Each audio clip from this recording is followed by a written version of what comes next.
Hello student, कैसे हैं आप सब। आज हम लोग पढ़ेंगे हिंदी क्षितिज 2 क्लास 10th का ये बुक है, जिसका 11 लेसन है बाल गोविंद भगत। गद्य लेसन का पहला चैप्टर है। राम वृक्ष बेनीपुरी जी के द्वारा लिखा हुआ ये गद्य है बाल गोविंद भगत। बेनीपुरी के बारे में पहले हम लोग जानते हैं कि राम वृक्ष बेनीपुरी जी का जन्म जो है बिहार के मुजफ्फरपुर जिला के बेनीपुर गांव में 1899 ईस्वी में हुआ। इनके माता पिता बचपन में ही गुजर गए थे, जिसके कारण ये बहुत ही अभाव, कठिनाई और संघर्ष से इनका ज़िंदगी बीतता है। 10वीं तक के पढ़ाई पूरी करते हैं और 1920 ईस्वी में राष्ट्रीय स्वाधीनता आंदोलन में सक्रिय रूप से जुड़ जाते हैं, जिसके कारण कई बार इन्होंने जेल भी गए हैं और सन 1968 ईस्वी में इनका स्वर्गवास हो जाता है। इनकी रचनाएं हैं कि बहुत ही प्रतिभाशाली पत्रकार थे। अनेक पत्र पत्रिकाएं लिखा, जिसमें से साप्ताहिक, मासिक पत्र पत्रिकाओं का संपादन भी किए। तरुण भारत, किसान मित्र, बालक, युवक, योगी, जनता जनवाणी और नई धारा उल्लेखनीय है। 15 वर्ष की अवस्था में ही राम वृक्ष बेनीपुरी जी की रचनाएं पत्र पत्रिकाओं में छपने लगी थी। इनका ये लिखा हुआ बाल गोविंद भगत के ऊपर लिखा हुआ ये कहानी है। चलिए हम लोग पढ़ते हैं बाल गोविंद भगत। बाल गोविंद भगत रेखा चित्र है।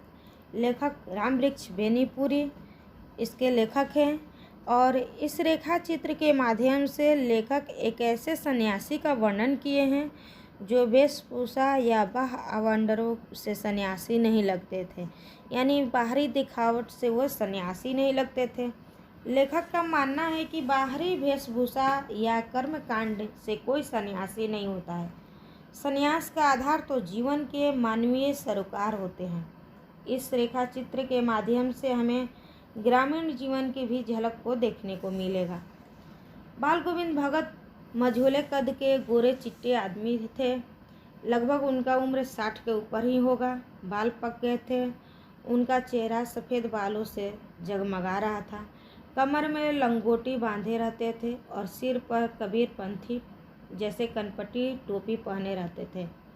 सर्दियों में काला कंबल ओढ़ लेते, मस्तक पर चंदन लगाते, गले में तुलसी के माला पहनते थे और बाल गोविंद भगत साधु नहीं थे। देखने में तो साधु लगते थे, लेकिन वास्तविक जीवन में वे साधु नहीं थे, गृहस्थ थे। उनके बेटे बहू थे, थोड़ा खेती बाड़ी भी थी, एक अच्छा साफ सुथरा मकान भी था।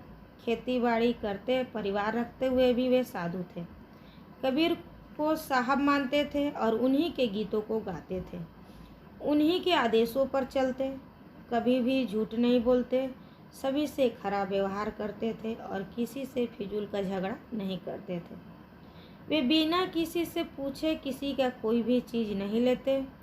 वे अपने खेत में पैदा हुए जो अन्न पैदा होता था, घर से 4 कोस की दूरी पर कबीरपंथी मठ में ले जाते थे और वहाँ से जो भी वस्तु उनको प्रसाद के रूप में मिलती थी, उन्हें घर पर लाते और उसी से गुजारा चलाते थे।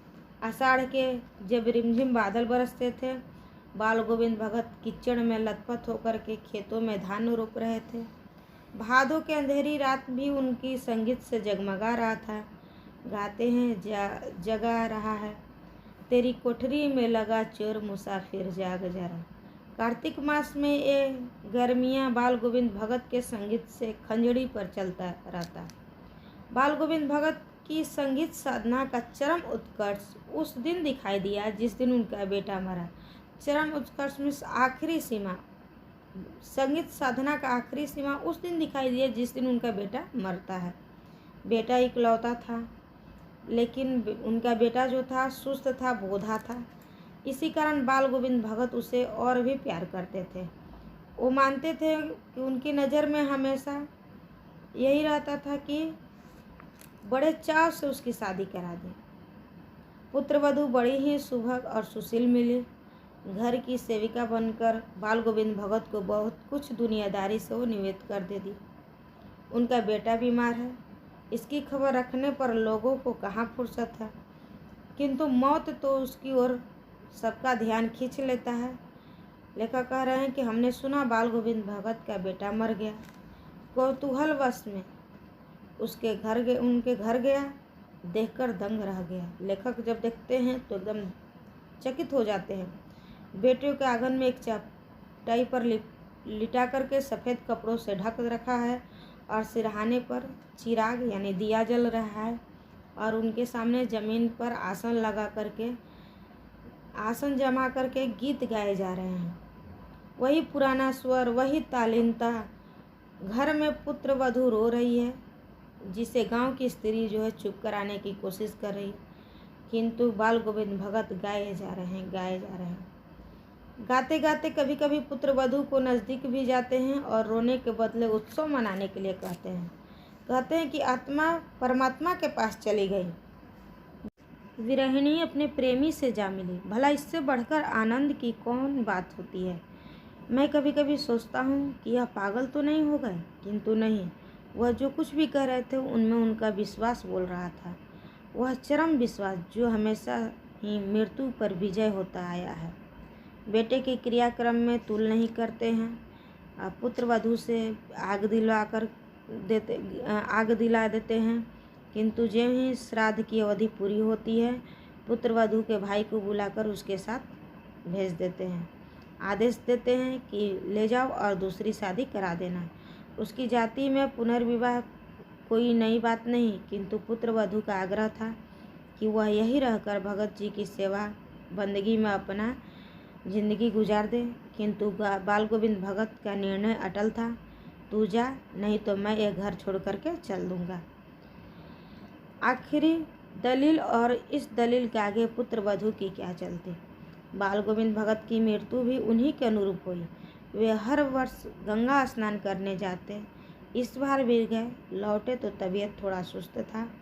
खाने पीने के बाद तबीयत नहीं सुधरी, बुखार आने लगा। नेम व्रत उन्होंने फिर भी नहीं छोड़ा। एक दिन संध्या के गीत गाए, रात को जीवन की डोर टूट गई। माला एक एक करके बिखर गया। सुबह लोगों ने गीत नहीं सुना। जाकर देखा कि बाल गोविंद भगत अब नहीं रहे। तो बाल गोविंद भगत का ये रेखा चित्र रामवृक्ष बेनीपुरी जी के द्वारा लिखा हुआ था। आप लोगों को समझ में आ गया होगा इस पाठ का पूरा अर्थ।